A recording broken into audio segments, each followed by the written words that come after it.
Assalamualaikum warahmatullahi wabarakatuh. Waalaikumsalam Salam warahmatullahi warahmatullahi wabarakatuh. wabarakatuh. Good afternoon, everyone. Welcome to today's guest lecture entitled ESP Unlocked, Exploring English for Specific Purposes and Beyond. My name is Rafifia Kahisha, and I'll be your master of ceremony for today's event. It is such a great pleasure to have all of you here with us, students, lecturers, and guests who are eager to deepen their understanding of English for specific purposes. This lecture provides us with an excellent opportunity not only to enrich our theoretical understanding, but also to reflect on how ESP can be practically applied in real-life context across various disciplines and in diverse professional settings. Through today's session, we hope to gain valuable insights into how ESP continues to evolve and how it can better serve learners' needs in a rapidly changing world. We are especially honored to welcome our distinguished speaker, Assistant Professor Dr. Shahrul Nizam bin Mohd Basari from International Islamic University, Malaysia, or IIUM. With his expertise and vast experience, Dr. Shahrul will guide us in exploring the fascinating world of ESP, its applications, its development, and the ways it extends far beyond classroom boundaries. But before we begin, let us start our event with gratitude and blessings. Let us pray together according to our own beliefs so that today's session may run smoothly and bring us great insights and benefits. Let's take a moment of silence to pray.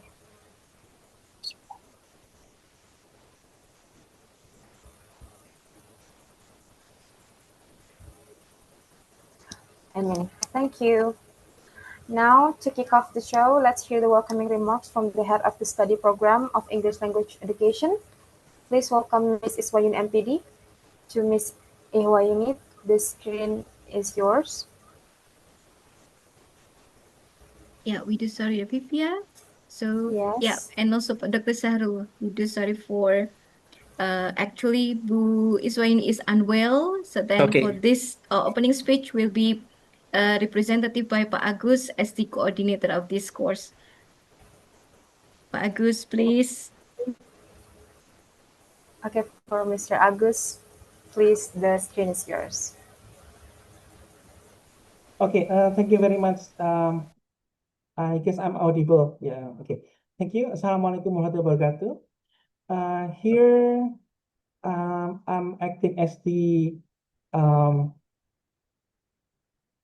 coordinator of the course. Yeah, that is the teaching English as special purposes, and also the one of the coordinator, of the program of visiting lecturer that we are going through.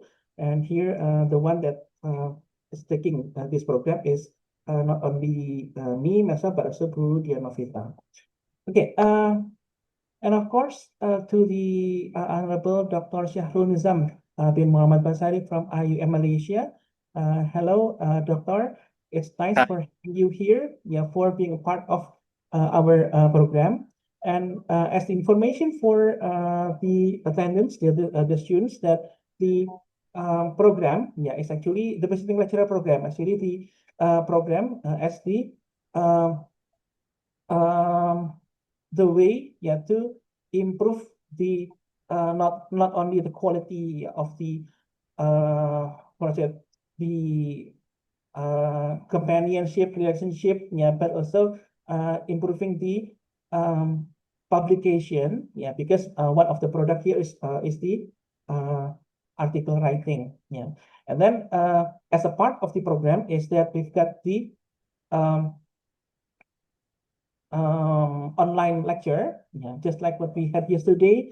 We had one with Dr. Dr. Hairil, but today we've got one of the lecturer, from IUM, that is Dr. Shahrul. Okay, on behalf of the study program and also the faculty, Dr. Shahrul, thank you very much, for having you here, because this actually been like roller coaster relationship. Dr. Shahrul. The first time we had the initiation of the program, it was like in 2021, and was until now. And we do hope that your explanation, will give insights to the students, especially just like what we've got and we have shared, that in our program we've got the course of teaching ESP, where students also got the um, information, knowledge about ESP, about the material development, and also about the teaching itself. And today we've got the ideas about just like I read in your um, presentation, ESP Beyond. So which beyond is it? So I myself, am eager and really, really excited to get into your presentation. And to the students, take a good time for um, not only listening but also just comprehending the explanation from Dr. Shahrul, because it's one in a million moments to take. It's very difficult to ask Dr. Shahrul to come even online just like now. Uh, that what I said, perhaps you want to meet Dr. Shahrul online, okay, you have it now. But if you want to meet him directly, in the next 2 weeks, you will meet him. But unfortunately, it will be the time for midterm exam. So you will enjoy the time at home. But it is fine for you to be here, and maybe you would like to have a discussion about ESP. And maybe you want to propose Dr. Shahrul to become your future thesis supervisor thesis, okay, not skripsi, okay. So this will be a nice time for you to have. Okay, okay, guys, have a nice time. Dr. Shahrul, thank you very much for your time. I know it's very, very uneasy to have you sit in the office at 4 p.m. Malaysia time. Uh, and thank you very much. And we are actually waiting for your coming, the team, in the next 2 weeks. Thank you very much.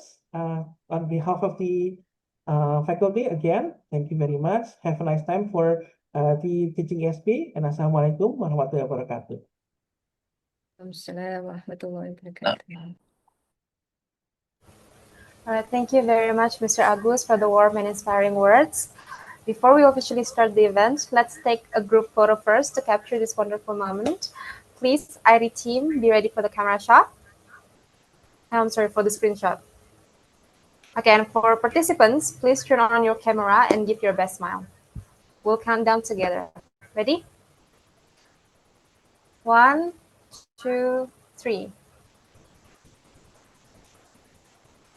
All right, let's do another round. Are we ready?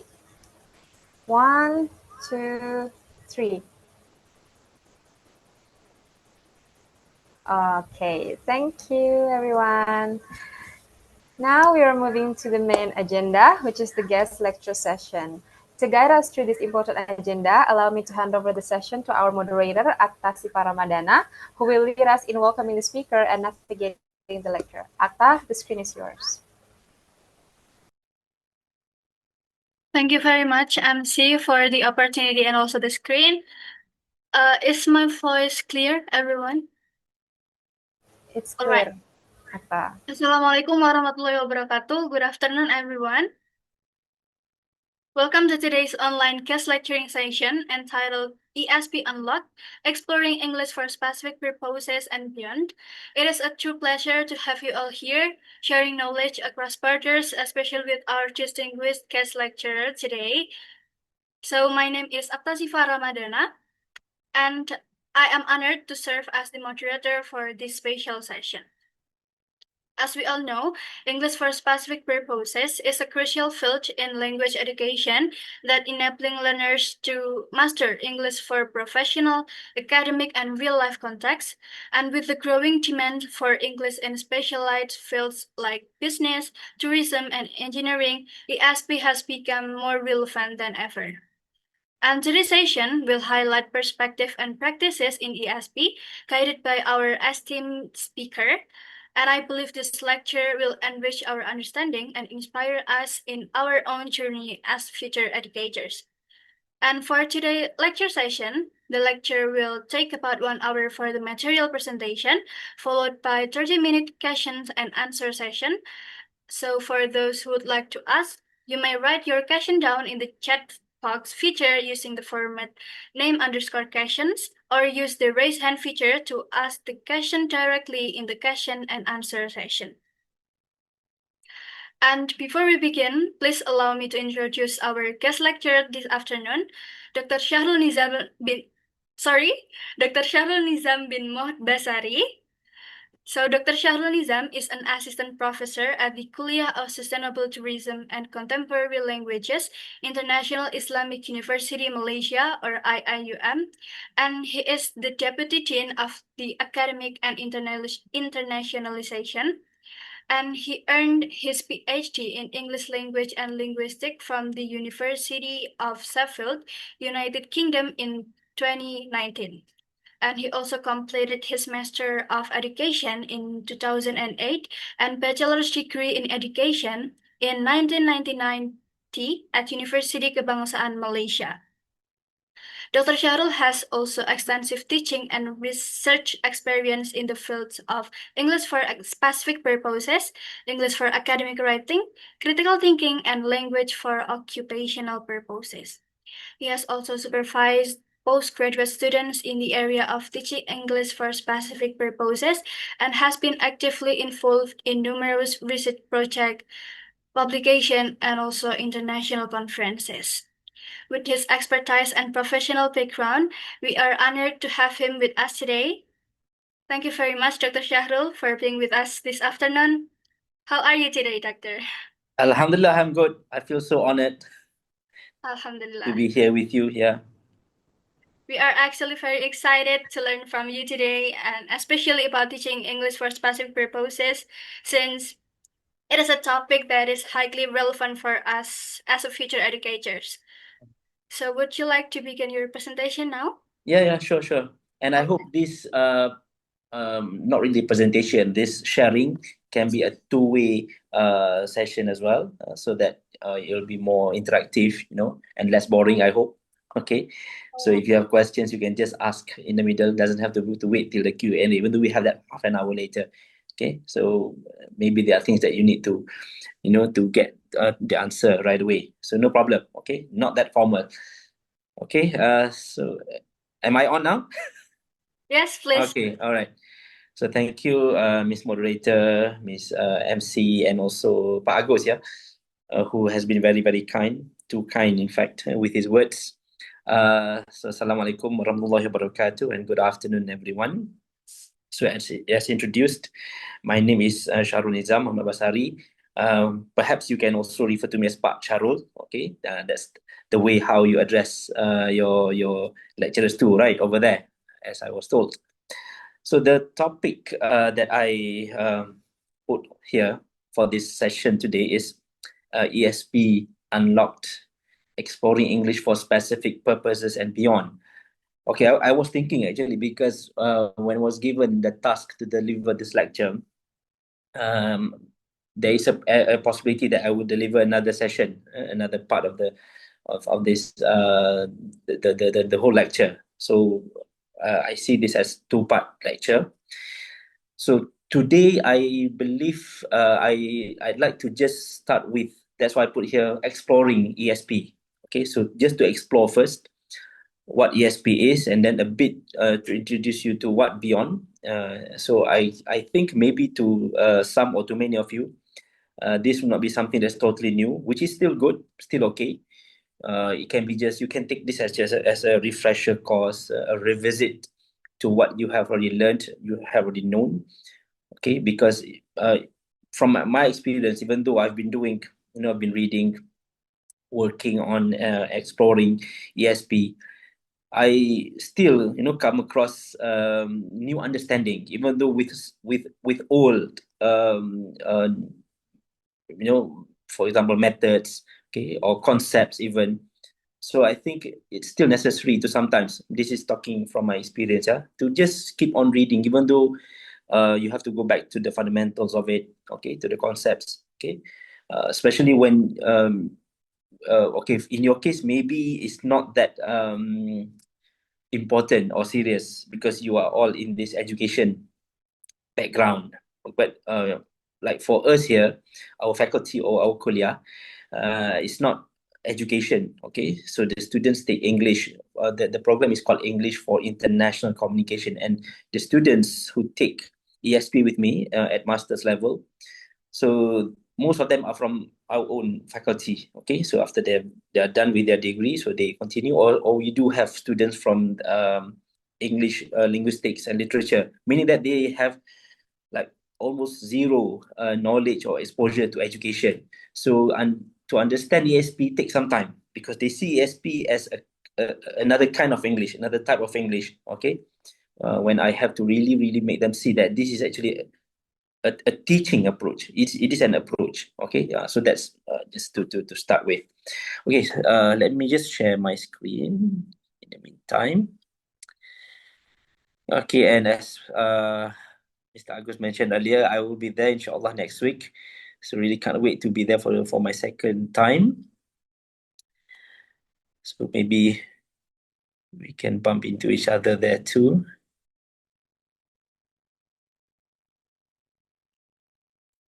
Okay, please bear with me. Yeah, I'm using my iPad, so usually I use my PC.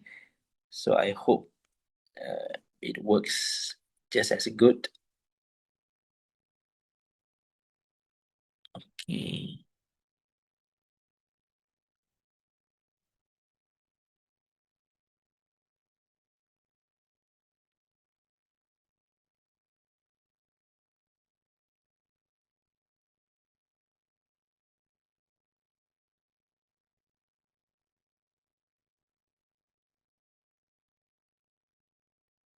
Okay, can you see the slides?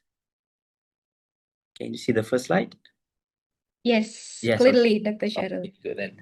All right, so there it says the topic, okay, ESP Unlocked, exploring English for specific purposes and beyond.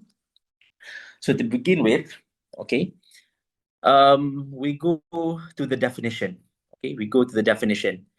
I believe you have been taking ESP as, I'm not sure, as a subject or maybe several subjects, okay, with different focus, okay, maybe for material development, for teaching methods, but we can share, okay, we can share as well. Your understanding, your definition, maybe you may have already, had your own definition by now, what ESP is, okay. So anyone would like to, if any, to maybe just name one or two keywords in this question, what is ESP?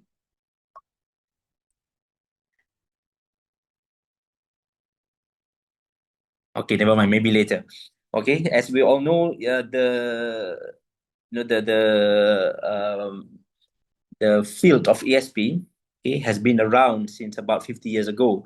So obviously, there has been a number of definitions. Okay, there has been a number of definitions, but I just want to bring you back to the early ones. Okay, so these are the regarded as the early definitions known. To practitioners. Okay, so if you look at the first one there, okay, that is from Manbi 1978. Okay, so the definition is courses. Definition of ESP is courses. So he uses or he refers to ESP as courses in which syllabus and materials are outlined by first analyzing the communication needs of the learner.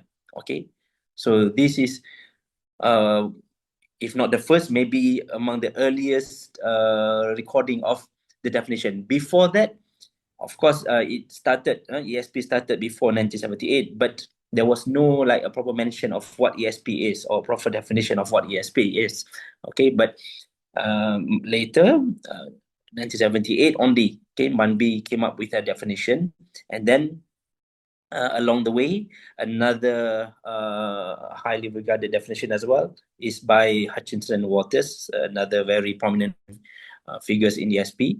Okay, so they defined ESP as approach. Now there's another additional keyword there to the definition. So ESP is an approach. Okay, it's an approach to language teaching in which all decisions as to content and method are based on the learner's reason, okay, in learning. Okay, there, other than the word approach, I also italicize, as you can notice, the word reason, learner's reason, because this is in comparison with needs, okay, as in the first definition, just to see the key idea there, okay.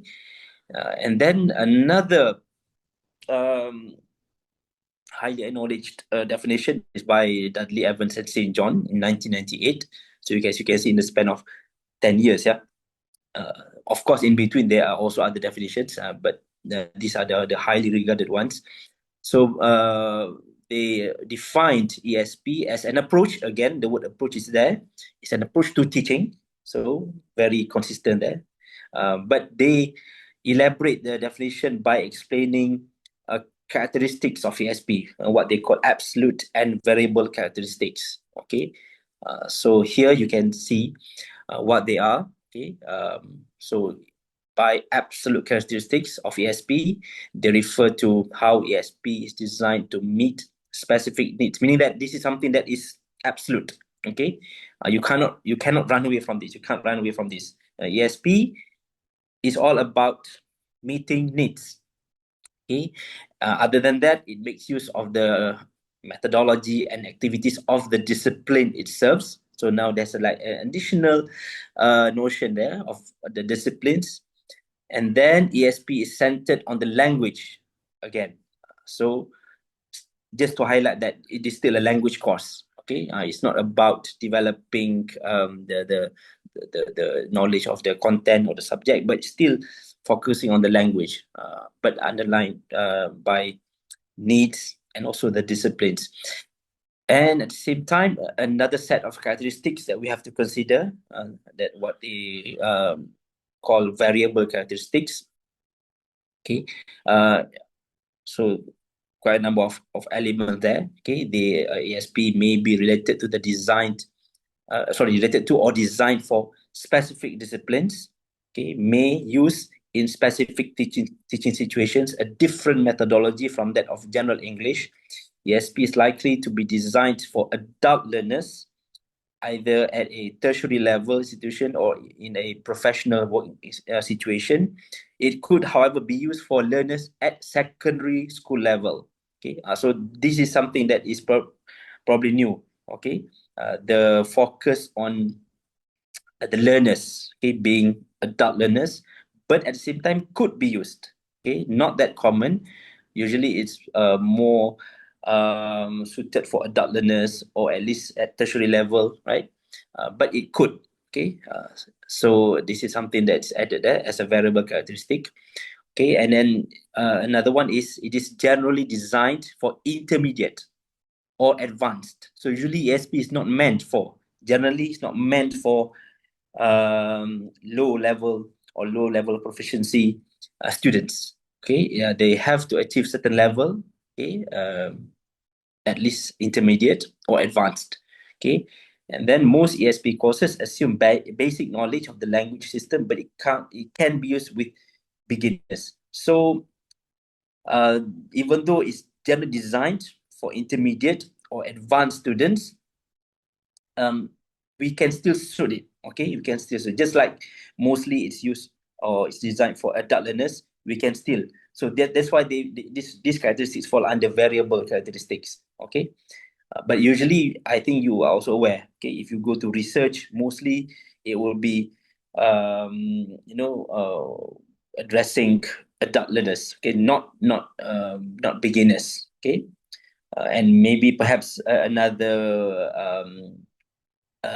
additional information that we can add to this is it's also mostly addressing non-native speakers of English most of the time. Okay, so most of the time, when we have or we design the SP courses, usually it's to cater to the non-native speakers, and that's the reason why. Okay, so that is actually related to the how or to the establishment, the beginning of ESP.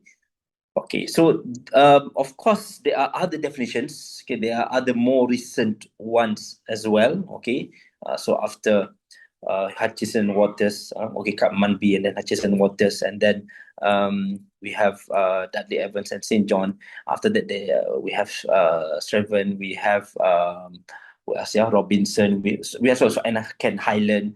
So there are so many, okay. But most of the time, if you go to their definitions, they will still more or less have the same key ideas or key elements. Okay, it's still about approach to teaching. It's still about addressing adult learners. Okay, and so these are the key elements. Okay, that most definitions, if not all definitions, will reflect. Will reflect. Okay, the element of purpose has to be there, or context. Okay, it's very important. Okay, for an ESP course to be designed, you have to have clear context. Purpose has to be clear. Okay, the specificity of it has to be there, and then the focus on learners' needs. Okay, this is where you have the needs analysis, also very important. You cannot run away from this.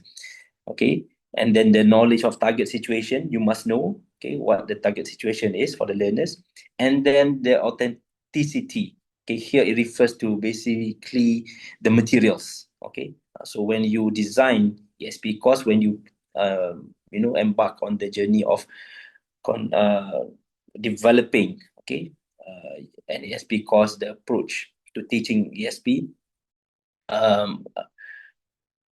the kind of materials, okay, is very important. Okay, and here usually it will always be should we call it highlighted in most books, materials development book, of the importance of having authentic materials, even though it doesn't have to be I mean, you can always recycle, right? You can always recycle. That doesn't mean that every time you create your material, you have to come up with or from scratch.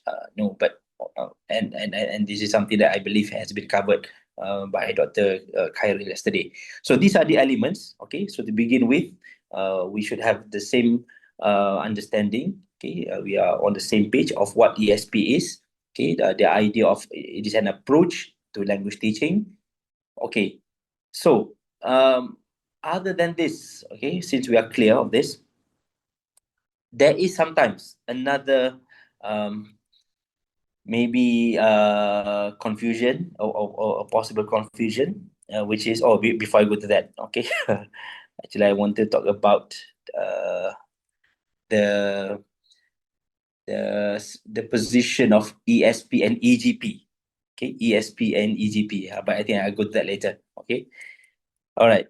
So I think this one is clear. And of course, if we go by the development, okay, talking about the historical development, okay, of ESP, why we started having ESP in the first place? Why? Because we are, I mean, it's a very common thing, okay, or practice to learn English as a subject, okay, which we usually call English for general purposes, but we don't call that, right? But meaning just to learn English, just like learning other languages. But why suddenly now we have to have this as a separate entity, okay, like a new type, even though it is not, okay. So there has to be a reason why suddenly we have now ESP, other than the English that we already learning and now perhaps practicing. Okay, we teach or we apply. Okay, so I think it's also important, other than now knowing the definition, it's also important to understand the development, so that we can also foresee what's next. Okay, what does the future hold, right? For people who practice, for us practitioners in this field. Okay, if you go to this timeline, okay, we can see roughly ESP started in the 60s. Okay, in the 60s, and this is marked by the rise of ESP, the rise, I mean, the development after World War II. Okay, where the world after the war started to actively involved, okay, in global trade, okay, and development in science and technology also was rapid. Okay, and at that time, the language that has been dominant in doing this, in doing trade, in disseminating knowledge of science and technology, was English. So hence, people saw the need. Okay, people saw the need to um, to know the language. Okay, not just for any purpose, but for specific purposes that suits their needs. Okay, whether for trade or for learning science, technology. So that's how it started. Okay, and here the if we can say the credit actually goes to Barber. Okay, when he did a study in 1962. Okay, even though he did not use the term ESP, but when he did a study and published a journal article, the article discussed findings or analyze English for science and technology. Okay, so actually Swales, okay, another prominent figure who quoted this as sort of as the beginning of ESP, when Barber published his study on English for science and technology. Okay, so that was at the beginning. Okay, and then during this time, again, another I mean the study, okay, the study was more focusing on the linguistic items in the article. Okay, for example, Taron, 1981, also still very much he was if I'm not mistaken, he was comparing or analyzing the linguistic features of astrophysics article. Okay, so it's very much on looking at the language. Okay, the language. Okay, and Widdowson, 1983, contributed a lot also on register analysis. Okay, looking at the vocabulary, the grammar.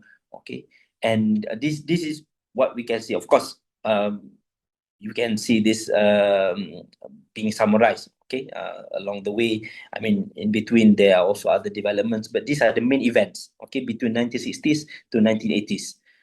Okay, alongside the development of language, communicative language teaching and everything. So yeah, it's basically they are intertwined.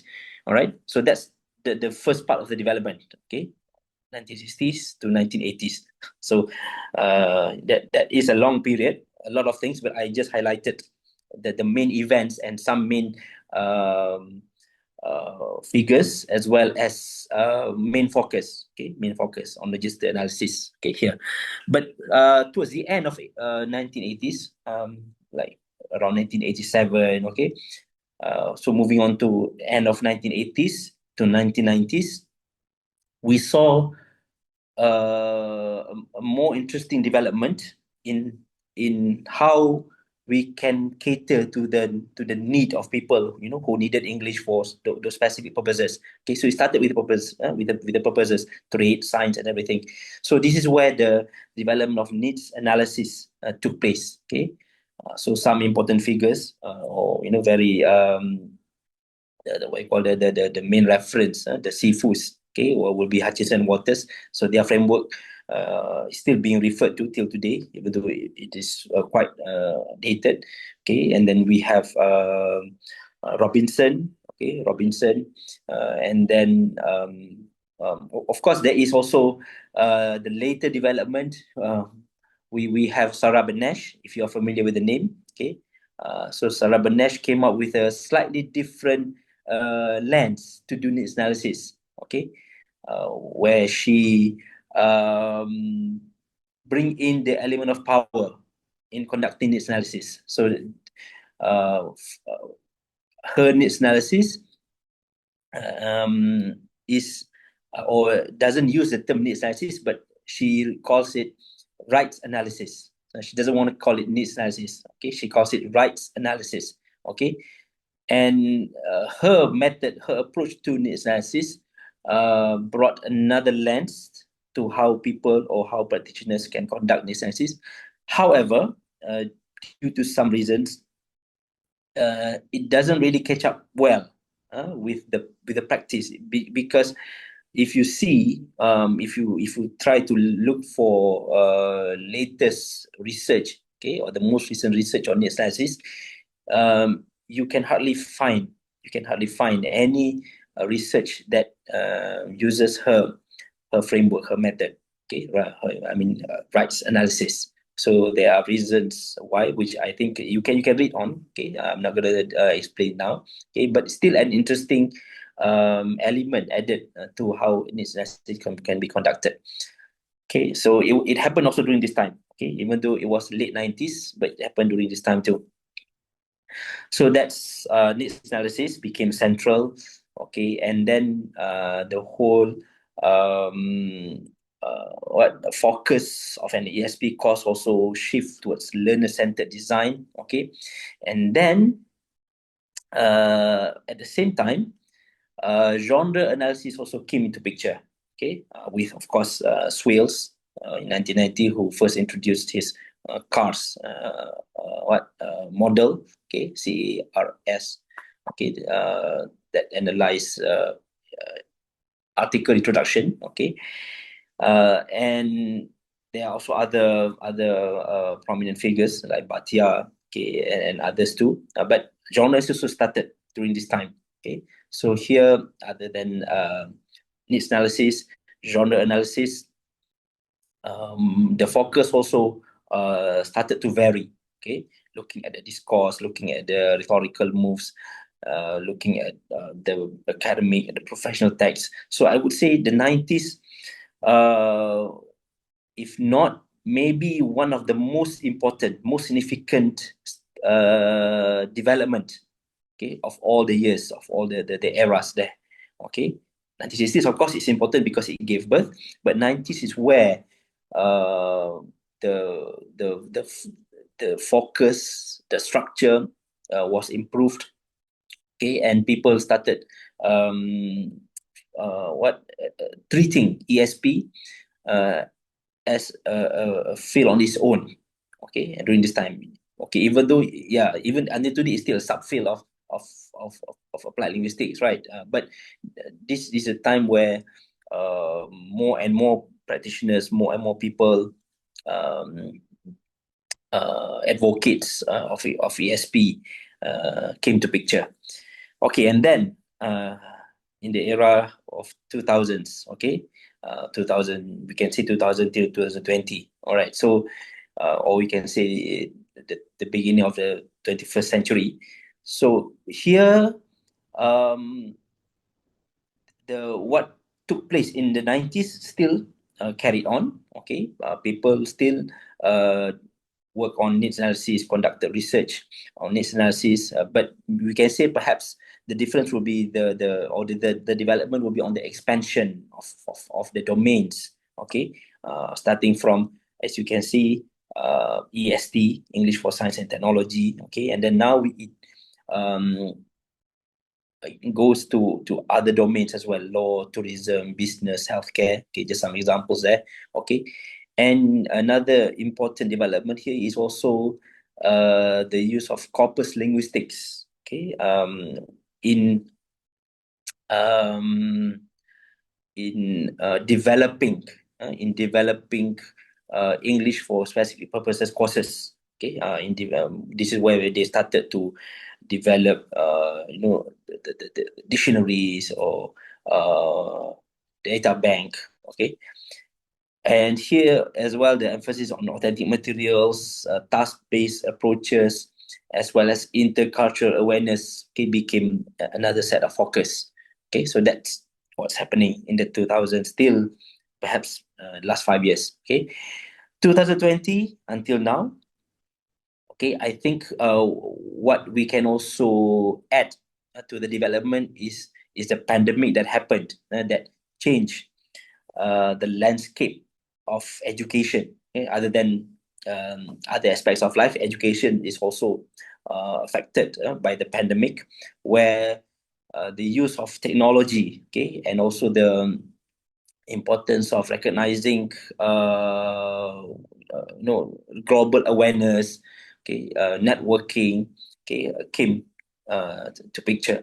So starting from 2020 until today, this is where we see more focus, more research, more work, more development that respond to globalization, digital transformation, and of course AI.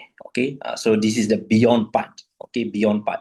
But before we go to that, we have to really understand first, what has been going on, so that it will be easier and for us to understand what role we have to play. That's very important for ESP practitioners. And of course, other than that, people also started to highlight the importance of multimodal communication, even though multimodality is not a new concept. It has become more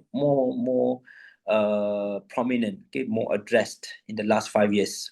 And other than that, we also have interdisciplinary collaboration and also lifelong learning pathway. So that's now. So if we try to think about the future, we can see the gist from what we have here actually. So whatever that we have here, you just like in this analysis, it's still highly relevant now, and we can I think safely say that it will still be relevant and important. So what changes? Perhaps the how part, with this digital transformation with AI, so the how part will change. So that's just the gist of it. And of course, as a person who studies the ESP, other than knowing what ESP is and having some understanding of its development, the historical root of ESP, we also have to be aware of the branches of ESP. And here there are other models too, but I just took one. Again, I like to go to the origin. These among the early models, or the early model of the branches of ESP, by Hutchison and Waters, 1987. As you can see how ESP is placed, is situated, with other types of English learning. And there you can see that it branches out mostly from English as a foreign language, where we have ESP, and then from from there we have all other these types. So I'm not going to explain each type. Like I said, this can be just like a refresher course for you, and a list of the branches or sub branches, as I put here, and there are others too. So these are just some. These are just some, like EAP, and then we have EGAP, we have ESAP, and EOP, EVP, EMP, so on and so forth. So just to show the the development in terms of the branches. That's another side of expansion. Coming back to my question earlier about what we term EGP, even though actually it's just English, right? English as a language, just like when we learn other languages or other foreign languages, Mandarin, Japanese. So let's call it EGP here. So EGP and ESP, are they different, or are they the same? Because this is something that I think, especially when we are talking to laymen, or to even people who teach English but maybe not so familiar with ESP, they might question this. How are they different? It's still language, right? Still English. And would you would like to answer this? Or it's okay. Save time. So the answer is, in theory, no. Not in theory, but in practice, yes. In practice, in methodology, in how we teach. So basically they share the same root. So that is why for ESP, there is no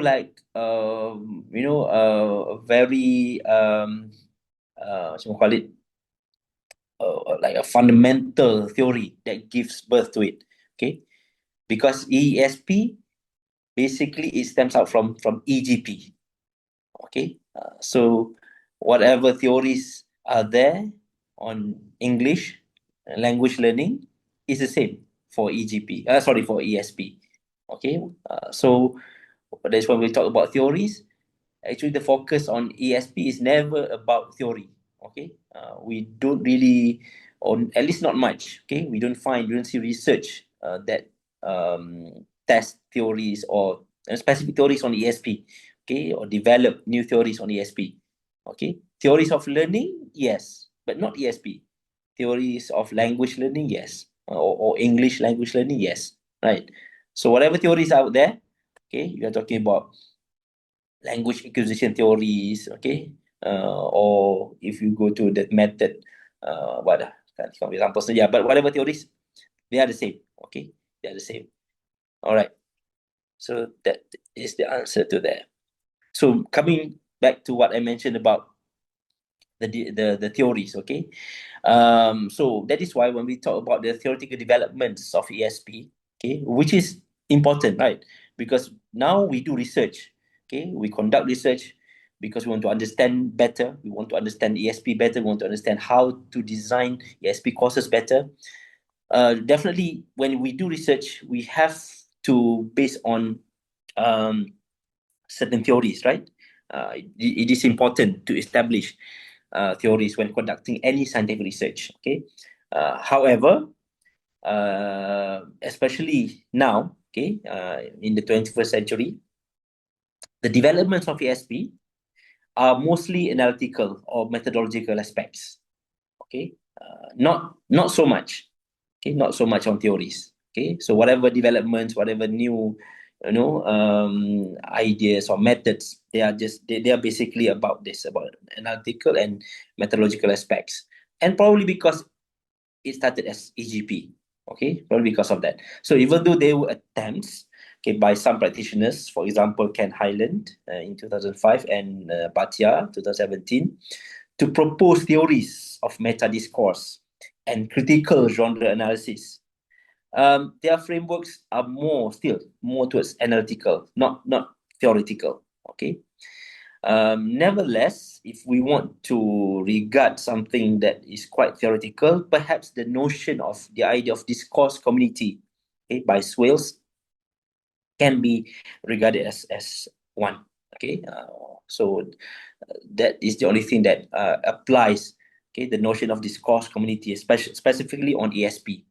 Okay, all right.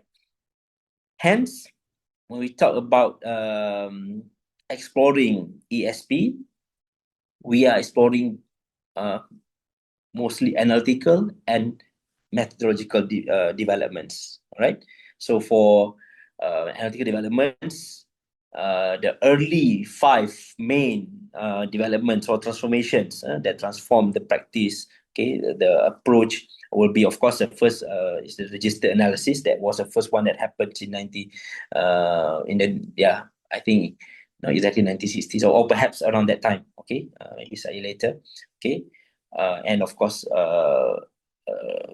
rhetorical discourse analysis, and then the target language use situation analysis, or you can also compare this with needs analysis. Okay, and as well as the skills and strategies, and also the the notion of learning centered approach. Okay, in an ESP course. So these are the early ones. Okay, so what we have today, perhaps more, or maybe it's just an improvement of these 5. Okay, and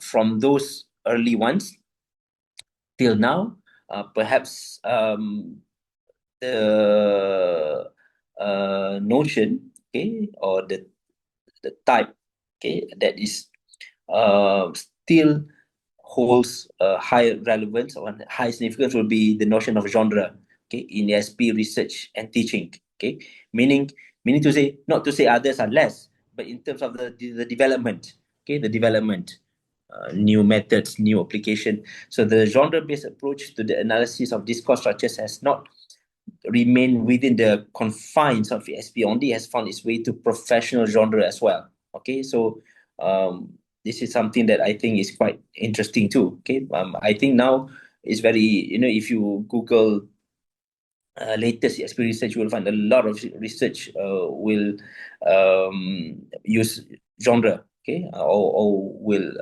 work on genre, okay, in ESP. Okay, and other than genre, okay,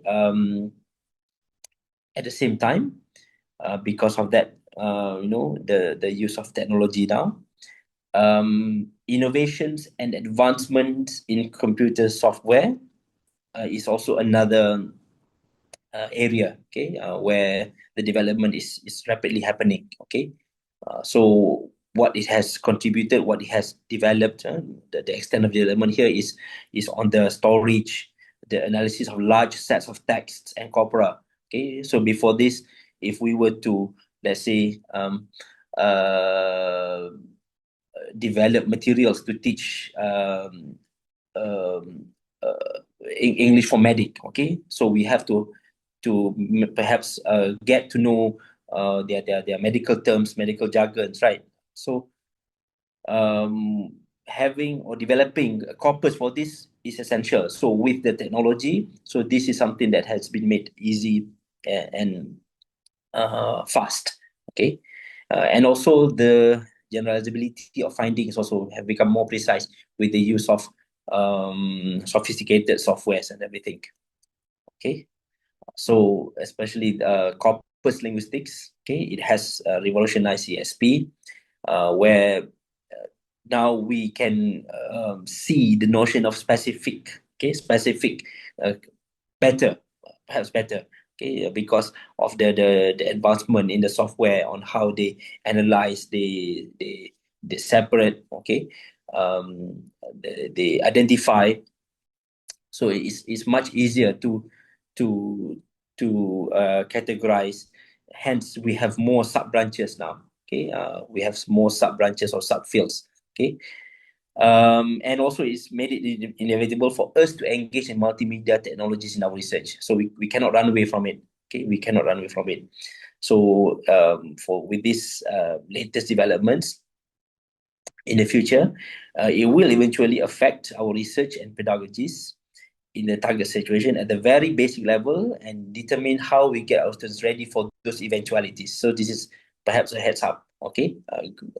Looking at the current developments, okay, what started in the past, current, and what will be in the future. So it's something that I think we have to pay attention to. Okay. Other than this, other than specific use of corpus, advanced technology has also made it possible for ESP researchers to design and conduct cross-cultural and cross-disciplinary studies. So this is another new element brought in to the ESP spectrum. Okay, cross-cultural communication or cross-cultural studies. Okay, for example,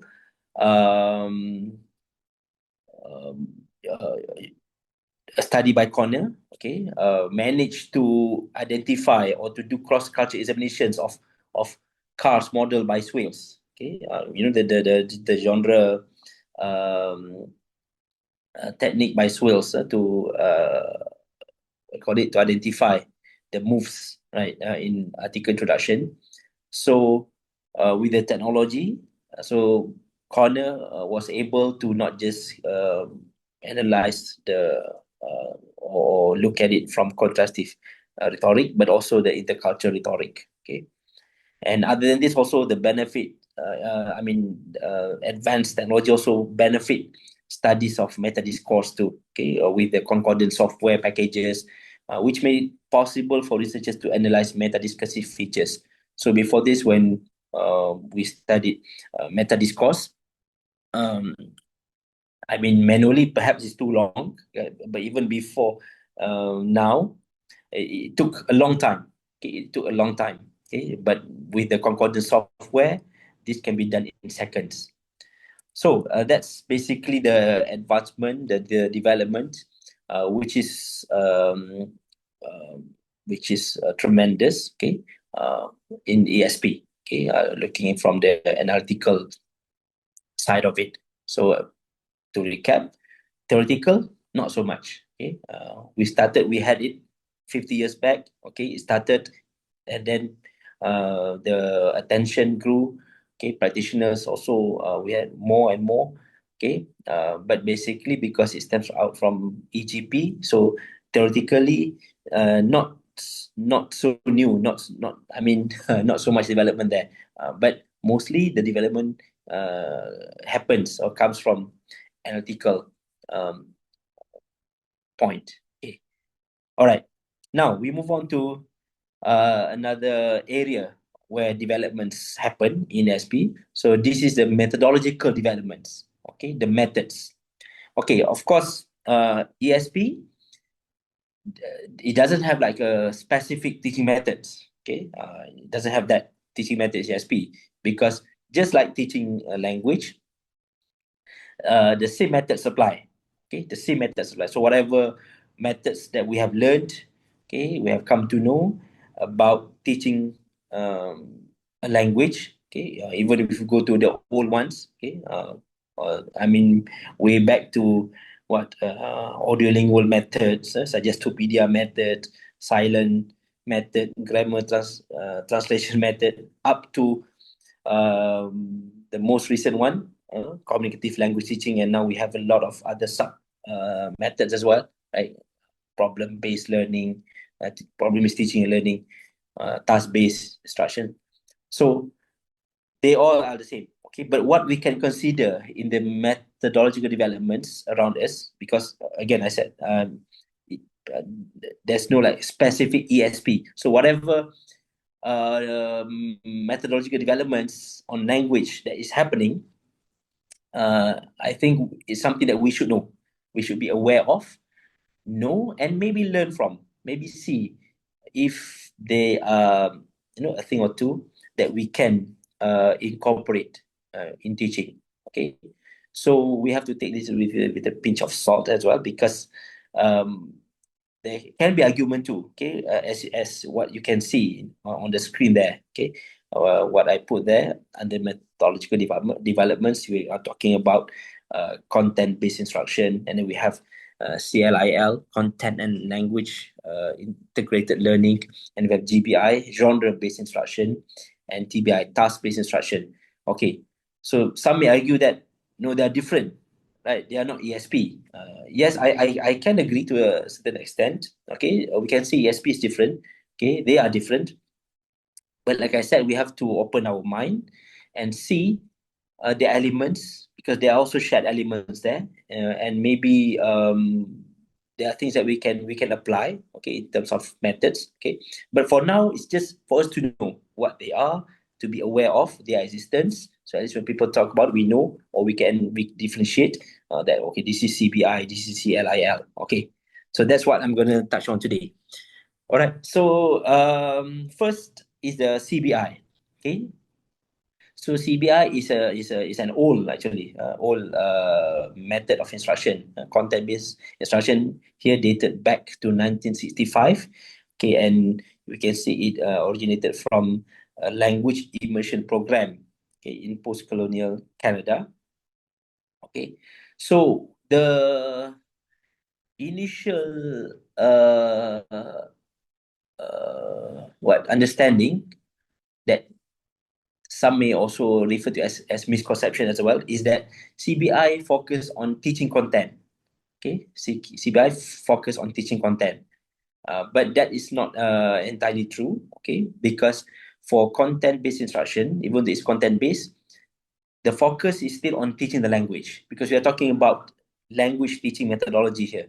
Okay, so when we quote CBI, we are looking at CBI as a method to teach language, not the content. Okay, because here the understanding or the belief is that negotiation of meaning that happens along the process promoted by CBI can enhance language acquisition. So even though usually the highlight will be on the content, okay, what is being taught. Okay, it doesn't have to be academic. Okay, it can be anything. But even though usually the focus is on the content, actually the focus is also on the discourse that happens. Okay, or here it says does not teach the content, but some form of the discourse of that content. Okay, so a CBI teacher is expected to acculturate students to the relevant discourse community. So we are bringing the students, okay, by exposing them to um, to ideas, to subjects, okay, and for the student part, they are expected to become acculturated to those communities. So that's perhaps some what idea, a summary of what CBI is about. But the main idea here is that it focuses on language but not content. So that's CBI. So that's one way. Okay. The second way or second method in language teaching is what we call CLIL, okay, content and language integrated learning.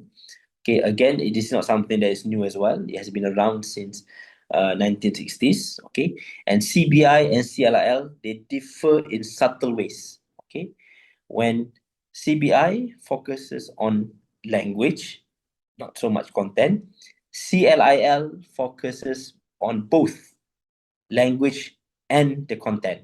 Okay, language and the academic subjects. So in a way, we can say that CLIL is more challenging. Okay, it's a more challenging method to do, because when we do this, the achievement, okay, the course learning outcomes, right, should be for both language and content. Whereas for CBI, we can say that the learning outcome will be on the language, right? We expect students to learn, to achieve certain level of the language. But here, CLIS, no, it's language and that particular academic subjects. So in um, recent years, CLIL has witnessed a tendency towards the teaching of disciplinary literacies, which is discipline-specific discourse and genres. Okay, so this is where ESP and CLI, we can say, merge in terms of methodology. So because for ESP, in a way, even though we are focusing on language, right, we use materials, okay, that are discipline specific. Okay, so the genre, that the text that we use, they are also usually discipline specific. Okay, so even though we are not that concerned about their achievement of of understanding those subjects, we cannot run away from touching on because yeah, we cannot run away from touching on the subjects, and we cannot run away from knowing also a thing or two about the subject, right? So that's where ESP and CLIL intertwine. Okay, and then we have genre-based instruction. Okay, so for genre-based instruction, again, this is not just ESP, even though it's usually when we talk about genre, it's more about ESP.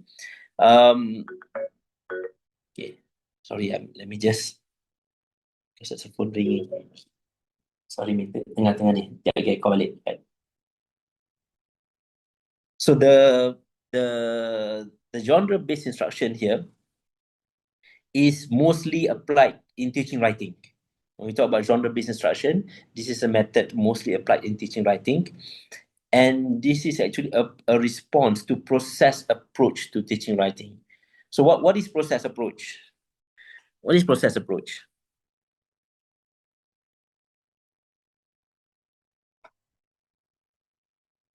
Anyone? Okay, never mind. So I think we are very familiar with process approach, right? When we learn how to write, let's say, learn how to write an essay, okay? I think even in my own experience during my school years, I remember that it is always we will always start with an outline, right? So that's the process. The first step of the process is to start with an outline. Okay, so in the outline we learn how to write the thesis statement and then the topic sentences. Okay, so we have the topic, and then we learn how to develop then we brainstorm so that we get the points, and then we have to produce it online.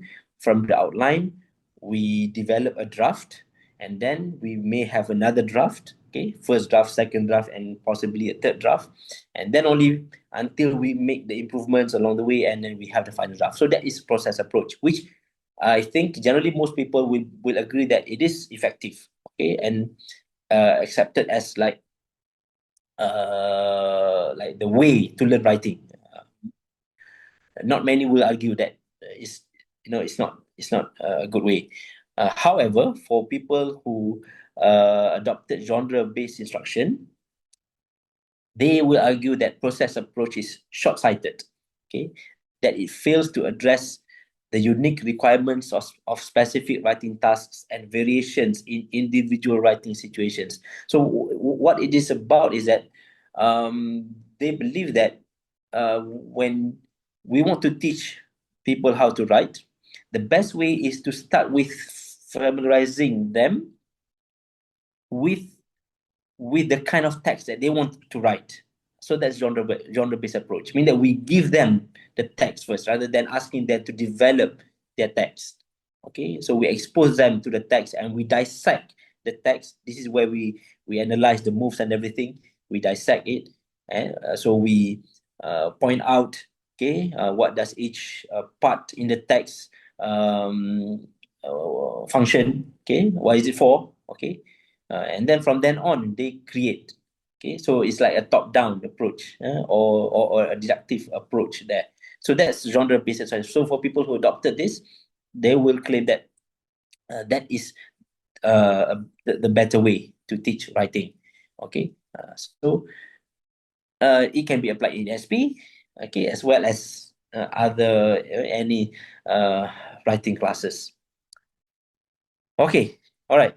I think we are already, yes, about an hour, plus minus. Okay. So just to recap, I have talked about the definition, okay, the definition of ASP, and then I brought out the key elements of that from that definition, and then we also looked at the branches, okay, the branches of ESP. Okay, we also looked at the historical roots of ESP, the timeline, okay, and then we also saw the developments in terms of theoretical developments, analytical developments, and methodological developments. Okay, so in a way, that would be already like what 3/4 of the whole topic, exploring ESP. Okay, now about beyond. So beyond will always be the future, right? The future directions. I mentioned earlier. So even though we are looking at the future, it doesn't mean that what we have now or what we have started in the past will stop. Okay, most of the things will still continue. Needs analysis definitely, maybe revisited. Okay, maybe new frameworks, but it will still stay. Okay, so whatever that is part of the key elements there will stay. Okay, but now maybe what we can narrow down to is the area where maybe we want to equip ourselves more with, right? So here I just put two, okay? The use of information technology, okay, in general, and also perhaps the knowledge, the understanding of intercultural communication. Because I think these are the two things that will be more researched on, okay? We'll have more developments in, okay? For use of IT, information technology. Okay, we know that even earlier, okay, at the end of the 20th century, technology has noticeably impacted foreign language learning, where internet as a source of diverse technological applications, like now we have AI, and then so on and so forth. Okay, so what we have to maybe prepare ourselves with, or foresee, is perhaps to consider the sustainability of those technologies. Okay, because yeah, as we observe, technology is a very swift thing, right? So they come and go very quickly.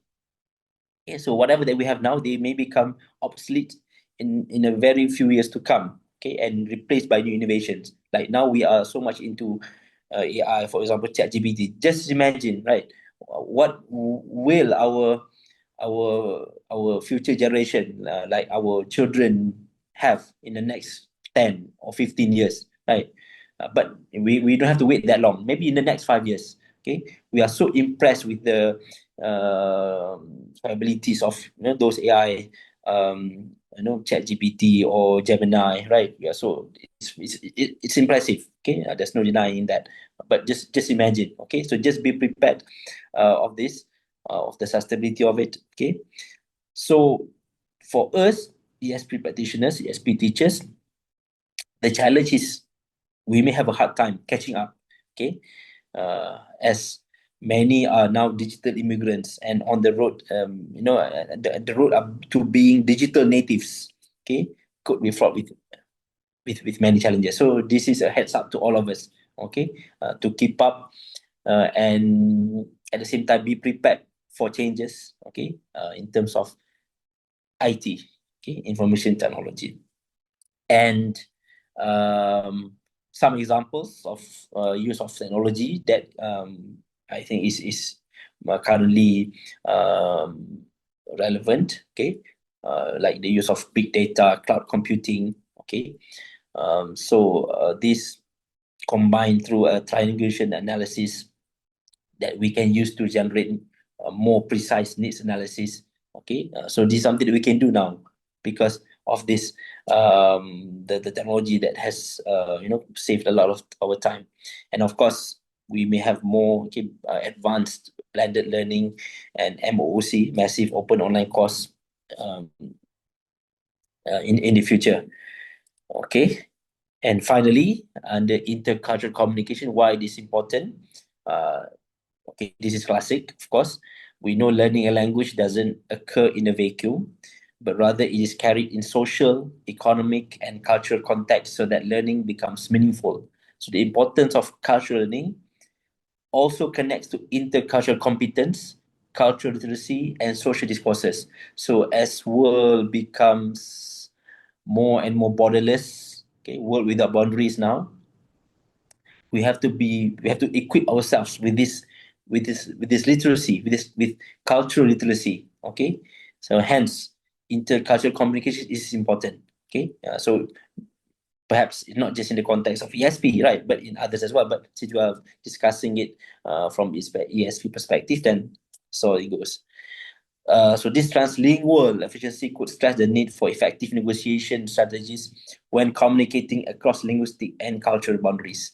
So intercultural communication and awareness within linguistic diversity is a needed mainstay component in English learning classroom, inclusive of ESP as well. So that's why we see that this is another important what development that is happening and has to be considered, okay, in the future.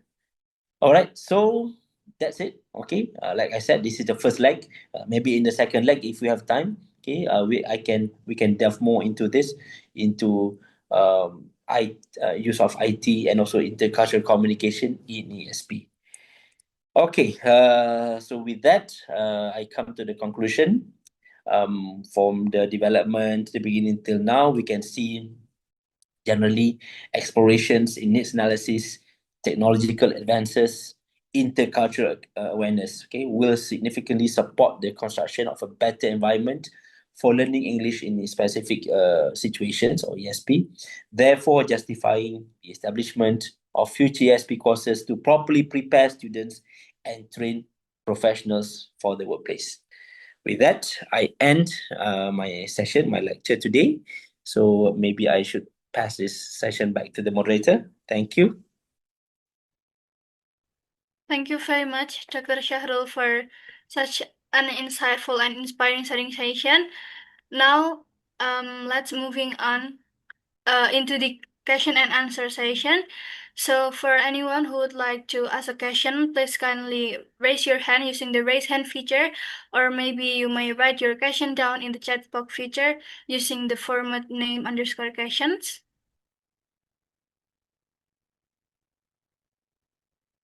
Yes, Gina? All right. First of all, thank you so much for the times and the chance to asking. And thank I really appreciate for your I think it is a very insightful presentations. So I would like to ask because I'm a bit curious about these things. So as a teacher, do we need to master or expert in those fields that we will use to teach English as specific purposes? Do we need to expert those fields or how? That's my questions. Okay, thank you. Can't really see your name, never mind. Thank you for the question. When you say, do we have to be an expert in that field, are you referring to uh, the field where English is needed for?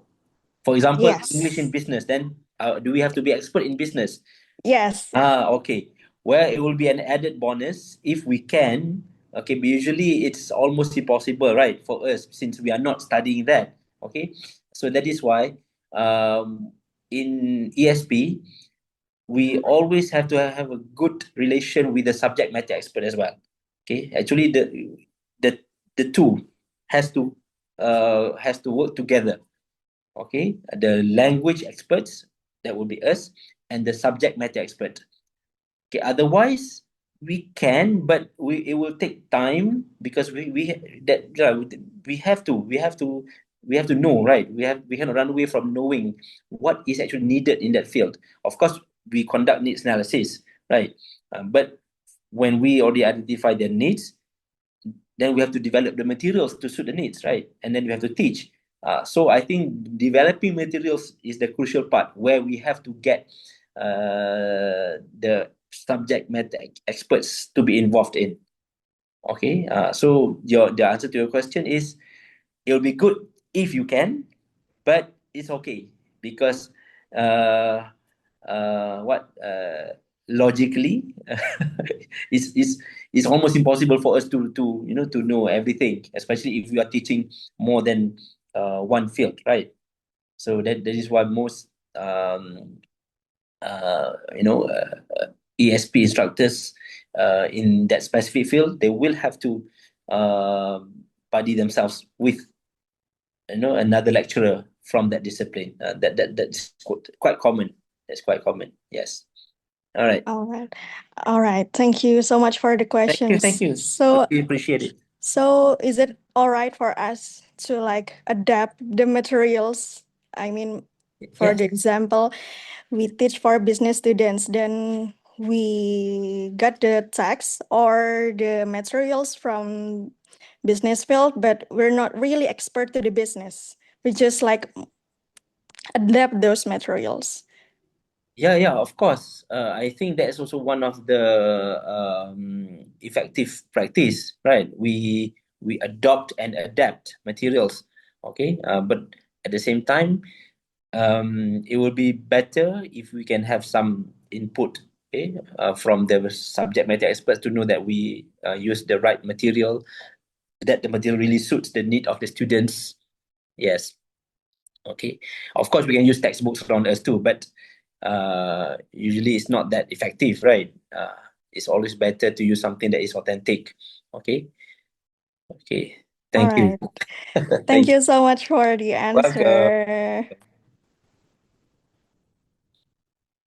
Thank you very much, Gina, for the question, and Dr. Shahrul for the explanation. And since we also have several questions in the chat box, the first one is from Heroika. So the question is, In teaching ESP, is one method enough or should teachers use several? If they use many, how can they balance them so students don't get confused but still learn in an authentic and flexible way? And should the choice of the ESP method depend on learner needs, workplace demands, or others? Okay. I will answer the last question first because it's just yes or no. Will it depend on learners' needs? Yes, of course. It depends on learners' needs. To the question whether we should vary our methods, I think it's possible, especially when we have learners with different needs, right? And when we talk about methods, there's no like ESP methods. We still use language teaching methods, okay, or just teaching methods, okay. What I mean is when we talk about language teaching methods, the prominent one will be the communicative language teaching, right? The CLT. Uh, but other than language teaching, cognitive language teaching, we also have other teaching methods. Like now we have differentiated instruction, I think, differentiated learning, right? And of course the problem-based learning or task-based learning. So yeah, we can vary. I think it's good to vary whatever that we think is effective for the learners to learn to achieve the learning outcomes. Yes. So my answer, yeah, we should vary. Unless if you think for some reason one method works for all, okay, and they can still manage to understand and learn and achieve learning outcomes with just one method throughout the course. Then, well, that will be like the best case scenario. But generally, yeah, we always change, right? Even to the old methods. Sometimes I also use audiolingual method, even though it's outdated, right? So sometimes needed, maybe because of time, right? All right. Thank you. Thank you, Dr. Shahrul. Is that answering your question, Hirika? I think yes. Okay, thank you very much. We are moving on into the next question from Safwan. Good afternoon, everyone. I apologize for only being able to ask questions via the chat box. My name is Safwan, and thank you very much for your valuable knowledge, Prof. Shahrul. And I still curious about one thing. Does ESP encourage learners to have passion on learning the third language, or they only learn in order to meet the demands from market or work? Thank you. Okay. I think the answer to that will be, what you need to learn. Okay, what you need to learn in this case, language, right? Why you need to learn the language? So, meaning the answer is motivation, right? What motivates you to learn? So I think that is why for teachers we do not just teach, right? So if we just teach for the sake of, you know, sharing, letting or making them get all the understand all the topics, then we may get learners who either learn because they are diligent, obedient students, but maybe still do not see why they are learning it, or even worse, we have learners who will shy away from us, right? So I think as a teacher, other than impart the knowledge, right, other than teach the topics, we also have to think of how to motivate the students. Motivation is very important. Okay, motivation is very. So that's really up to us how to find that or how to create that motivation so that they will see that that it is important for them and they will grow interest to learn. So yeah, that would be the answer actually. Yeah, motivation. All right, thank you very much, Dr. Shahrul, for the explanation and the answer. So we are moving on into the next question. It is from Tito. So the question is, how can studying students' needs using technology and learning about other cultures help make future ESP courses more useful for the workplace? Thank you. Okay, thank you, Tito. So how can studying needs using technology, right? how can learning studying English using technology make what? Sorry, what's the last part? How can it make? Make future ESP courses more Oh, useful for the okay. workplace. Okay, of course, because with technology, I think it helps us to get accurate result and also fast result. So I think that matters. Okay, usually these are the two things that will affect the quality of our of the findings, which we will use to develop a course. Right. So when I want to develop a course for my student, I want to develop a lesson for my student at very least. I need to really get accurate their accurate needs as accurate as I can, right? So I need to get their needs as accurate as I can, and in the very uh, fast manner possible.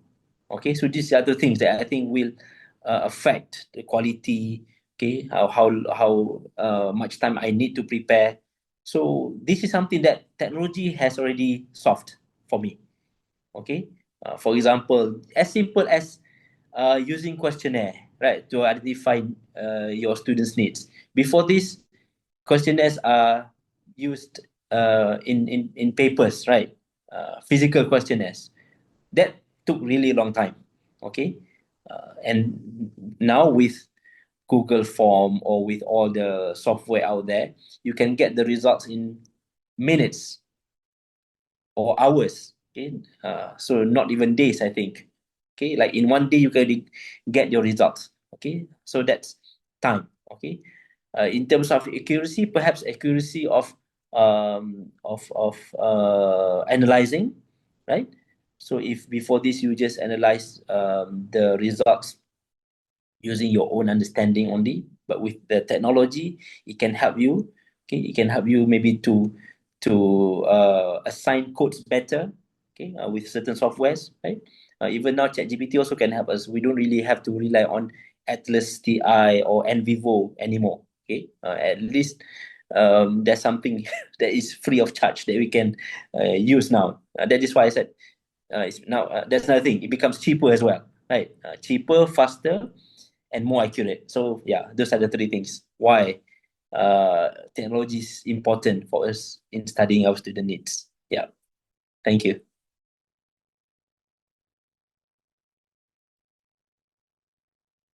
Oh, I can't hear you. I think you're muted. I'm so sorry.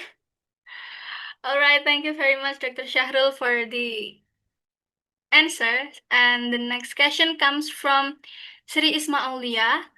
Since the CPI method emphasizes language teaching through discourse rather than content itself, I would like to ask your opinion. Do you think this approach risks neglecting the actual subject knowledge of learners, or does it actually provide a more authentic path to language mastery? Thank you. Okay. Well, it depends. For one thing, that is why CPI is a method that does not really play does not really place an important in the subject. That is why it doesn't have to be academic.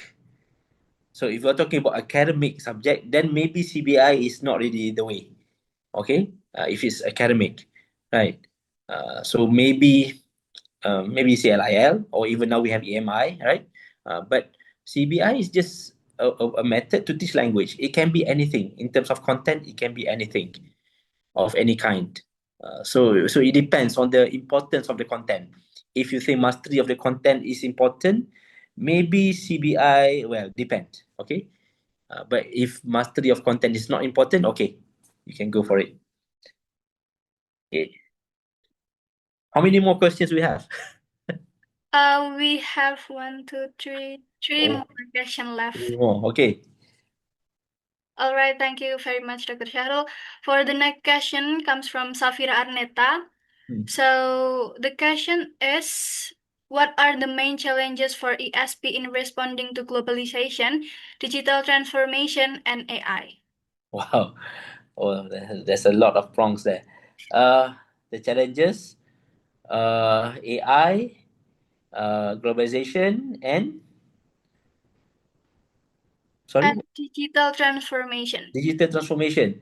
Yes. Okay, I would say, well, of course, there will be a lot of challenges, but for me, I think we have to keep up because otherwise we will be left behind. Okay, so there is a saying that technology will not replace you, right? But people with technology, people who know technology, will replace people who do not know. Okay, will replace people who don't. So I think that can be something that should send the signal to us, the urge to us to keep up. Okay, because we have to be prepared. Talking about globalization, like I said, now world becomes borderless, right? So we may have students from all over the world. So that is why we have to prepare. So with the intercultural communication, competence, and everything, so that it will be the globalization part. Okay.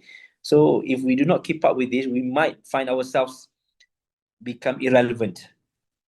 Okay. So yeah, that will be the answer. So to stay relevant, it is important. Okay. Next.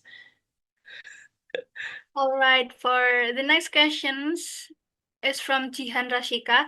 So how might genre-based instruction influence the teaching of writing in multilingual or multicultural classrooms? How much genre-based instruction influence a multilingual classroom? Yes. Um,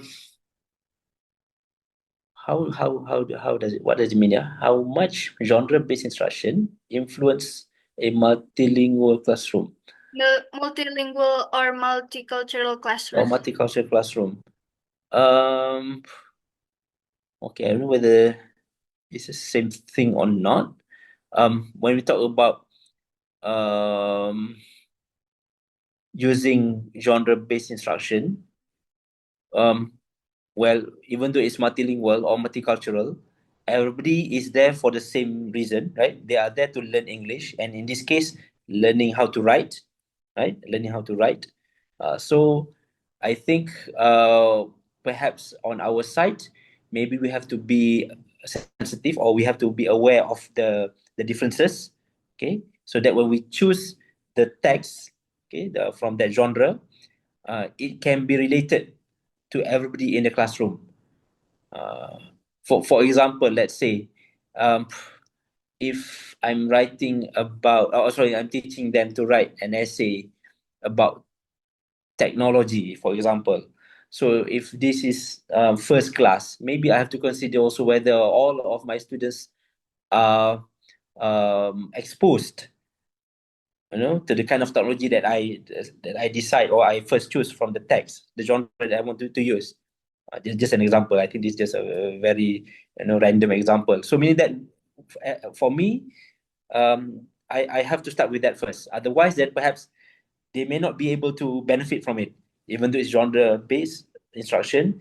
But because they can understand the technology, let's say they come from a place where they hardly use any of the technology there with a specific name of a software inside the text and everything, then that perhaps will deter their learning.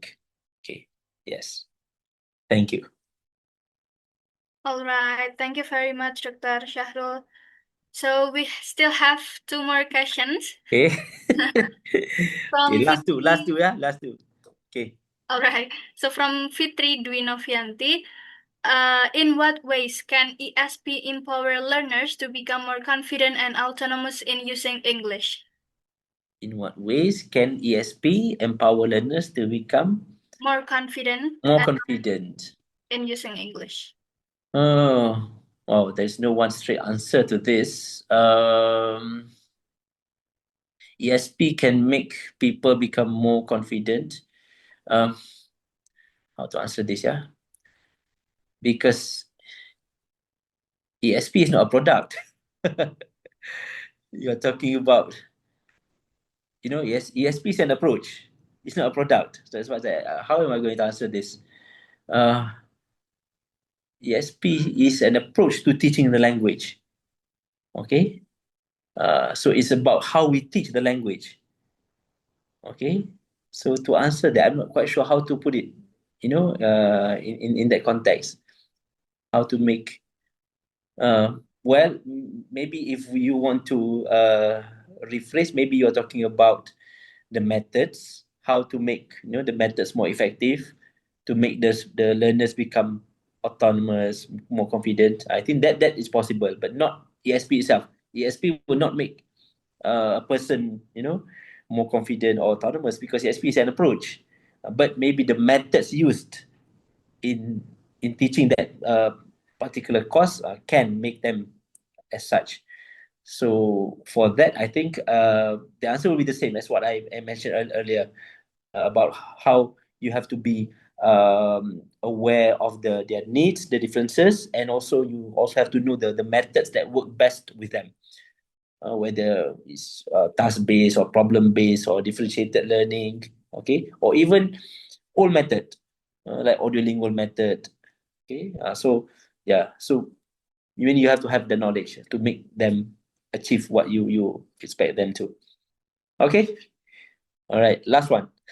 All right. This is our last question for today. It is from Salwa Nabila. So the question is, would be how can ESP help us, future educators, to design a more student-centered instruction ahead? Doctor. Well, obviously ESP itself is student-centered, because it should start with the student or the learner's needs, right? So again, I'm not sure how to answer this, but maybe we can relate this to ensuring students to, what we call the term, to have self-direction, okay, so that when they learn, so it's not just for them to know, but also for them to use. Well, yeah, but that's the same to other to language courses, not just ESP basically. So the question to how ESP make or apply learner centered, because it's already learner centered. In essence, ESP is learner centered, right? Because it starts off with the learner needs, so it centers around the learners. Okay, but I think to translate that, then maybe again it goes back to the method, how you make the students apply self-directed learning. Self-directed learning, yes. So then again we go to the method. Now I think it's still the same. It's about method. We use task based, we use problem based, right? So that's something that promote scaffolding, promote self-directed learning, and obviously learner-centered. Thank you. All right, thank you very much, Dr. Shahrul, for the answer. And I think the Q&A session, it's already end here.